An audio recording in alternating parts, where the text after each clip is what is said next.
జగన్‌కి హైకోర్టు ఓ షాక్ ఇచ్చింది. జగన్ ప్రభుత్వంలో వేలాది ఎకరాల ప్రభుత్వ అసైన్‌మెంట్ భూముల బదలాయింపు మీదన రాష్ట్ర అత్యున్నత న్యాయస్థానం స్పందించింది. 1926 ఎకరాల ప్రభుత్వ భూమి పేద ప్రజలకు అసైన్‌మెంట్ చేసి మరుక్షణమే నంద్యాల జిల్లా కొలిమిగొండ మండలంలో ఉన్న రాంకో సిమెంట్ పేరిట మార్చేసింది రెవెన్యూ మరియు రిజిస్ట్రేషన్ శాఖ అధికారులు చేశారు.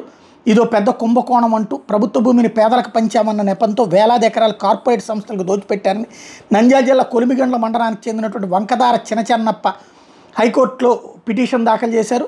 దీని మీద పిటిషనర్ తరపున జడ శ్రవణ్ కుమార్ వాదనలు వినిపించారు. ప్రభుత్వ భూమిని పేదలకు పంచామన్న నెపంతో 100 కోట్ల విలువైన భూమిని రాంకో సిమెంట్ పేరిట అధికారులు బదలాయించారని చెప్పి జడ శ్రవణ్ కుమార్ వాదించారు. రాంకో సిమెంట్ పేరు బదలాయించిన భూమి ఇప్పటికీ ప్రభుత్వ రికార్డులో ప్రభుత్వ భూమిగా నమోదైందని పిటిషనర్ తరపున జడ శ్రవణ్ కుమార్ వాదనలు వినిపించారు. పిటిషనర్ వాదనని సమర్థిస్తూ 900 పేజీల ఆధారాలు హైకోర్టుకు సమర్పించారు. వేలాది అసైన్మెంట్ భూములు పేద ప్రజలు మోసం చేస్తూ కేటాయింపులు జరగకుండానే కార్పొరేట్ సంస్థలకు బదలాయించడం చట్టవిరుద్ధమని పచ్చి మోసం అంటున్నటువంటి ఆరోపణతో వాదనలు వినిపించినటువంటి నేపథ్యంలో తక్షణమే రాంకో సిమెంట్ యాజమాన్యానికి నోటీసులు జారీ చేస్తూ హైకోర్టు ఆదేశాలు జారీ చేసింది.